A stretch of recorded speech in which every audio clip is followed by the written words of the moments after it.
Kebijakan moneter adalah tindakan atau upaya yang dilakukan oleh bank sentral atau otoritas moneter suatu negara untuk mengatur jumlah uang yang beredar dan peredaran uang dengan tujuan mencapai dan menjaga stabilitas harga, mendorong pertumbuhan ekonomi yang berkelanjutan, yang artinya menjalankan pembangunan ekonomi yang memastikan kebutuhan masyarakat saat ini terpenuhi tanpa merusak sumber daya alam, sehingga generasi mendatang juga bisa menikmati hidup yang layak serta menciptakan kondisi yang mendukung peningkatan lapangan kerja.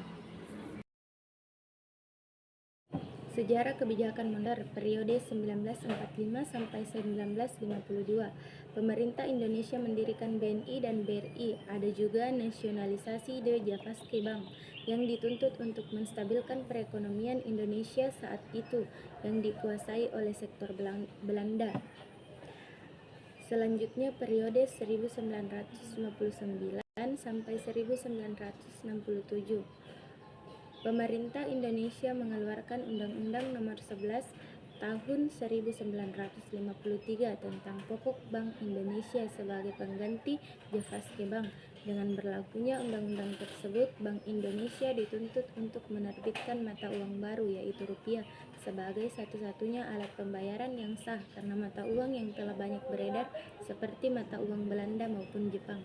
Periode stabilisasi dan rehabilitasi ekonomi pada tahun 1968 sampai 1972. Belajar dari periode sebelumnya, pengeluaran harus diseleksi secara ketat sehingga anggaran pemerintah dan pembiayaan diupayakan dari pinjaman luar negeri sehingga tidak mengancam stabilitas ekonomi, khususnya untuk pengendalian INFL. Selanjutnya periode pertumbuhan ekonomi dengan hasil minyak pada tahun 1973 sampai 1982. Pada periode ini pemerintah mulai menempuh kebijakan kredit selektif dari sisi moneter. Jadi setiap tahun Bank Indonesia menyusun rencana ekspansi kredit secara nasional dengan menghitung berapa jumlah uang yang beredar sesuai dengan perkiraan laju inflasi dan pertumbuhan output. Periode 1983 sampai 1997, aliran dana yang masuk ke perekonomian Indonesia khususnya pinjaman luar negeri swasta demikian besar dan pesat. Untuk menghindari dampak negatif dari ekspansi uang beredar terhadap peningkatan inflasi dari kestabilan nilai tukar tambah rupiah, Bank Indonesia mendorong kenaikan suku bunga dalam negeri. Selanjutnya kebijakan moneter periode setelah krisis ekonomi pada tahun 1997. Krisis yang melanda Indonesia sejak tahun 1997 ditambah dengan semakin melemahnya nilai rupiah terhadap dolar Amerika Serikat. Kepercayaan masyarakat terhadap rupiah semakin berkurang sehingga nilai tukar rupiah terus mengalami penurunan yang sangat tajam. Ada dua kebijakan moneter. Yang pertama, kebijakan moneter ekspansif. Kebijakan moneter ekspansif atau disebut juga dengan kebijakan uang longgar dilakukan melalui bank sentral yang bertujuan untuk menambah jumlah uang yang beredar di masyarakat ketika negara mengalami resesi atau depresi. Yang kedua, kebijakan moneter kontraktif. Kebijakan moneter kontraktif atau disebut juga sebagai kebijakan uang ketat, yakni kebijakan melalui bank sentral untuk mengurangi peredaran uang ketika negara mengalami inflasi. Instrumen kebijakan moneter konvensional. Yang pertama, operasi pasar terbuka. Operasi pasar terbuka yaitu cara mengendalikan uang yang beredar dengan menjual atau membeli surat berharga pemerintah. Jika ingin menambah jumlah uang yang beredar, pemerintah akan memberikan surat berharga pemerintah. Namun bila ingin jumlah uang yang beredar berkurang, maka pemerintah akan menjual surat berharga pemerintah kepada masyarakat. Yang kedua, fasilitas diskonto, yaitu pengaturan jumlah uang yang beredar dengan mengatur tingkat bunga bank sentral pada bank umum. Bank umum terkadang mengalami kekurangan uang sehingga harus meminjam pada bank sentral.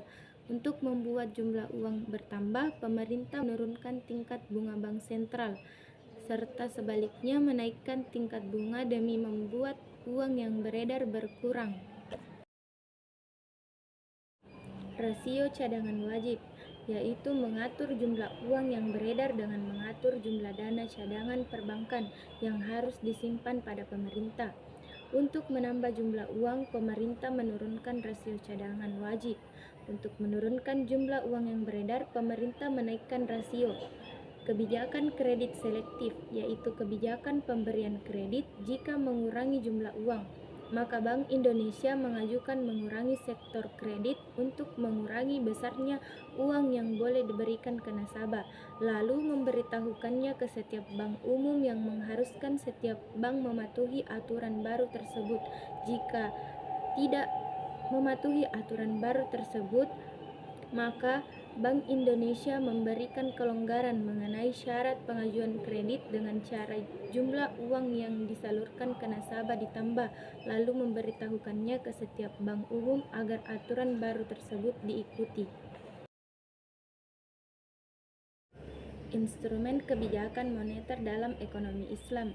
Yang pertama, Sertifikat Bank Indonesia Syariah atau SBIS. Berbeda dengan Sertifikat Bank Indonesia SBI dalam sistem konvensional. SBIS menggunakan akad syariah seperti jual beli atau bagi hasil untuk mengatur likuiditas bank syariah. Yang kedua, Pasar Uang Antarbank Syariah atau PUAS. Instrumen ini mengelola likuiditas antarbank syariah dengan prinsip syariah, seperti investasi masyarakat dan akad qard atau pinjaman tanpa bunga. Yang ketiga, cadangan wajib minimum syariah atau statutory reserve requirement. Bank syariah diwajibkan menyimpan sebagian dana sebagai cadangan wajib, namun ini hanya berlaku pada dana demand deposit atau simpanan yang bisa diambil kapan saja, bukan pada dana berbasis akad mudharabah. Yang keempat, larangan money multiplier dan fokus pada sektor real. Kebijakan moneter Islam tidak menggunakan prinsip penciptaan uang berbasis bunga. Sebaliknya, semua transaksi keuangan harus terkait langsung dengan sektor real, seperti investasi dan perdagangan.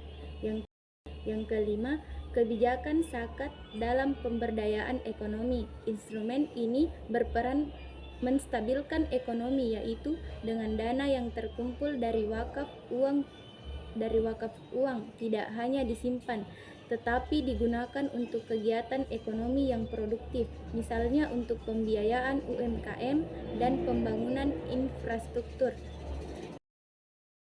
Dan yang keenam, Sukuk Bunga Negara Syariah atau SBSN. Sukuk negara menjadi salah satu instrumen bagi individu dan institusi yang ingin bebas dari unsur riba. Dana dari SBSN biasanya dialokasikan untuk proyek infrastruktur seperti pembangunan jalan, jembatan, fasilitas pendidikan, dan kesehatan.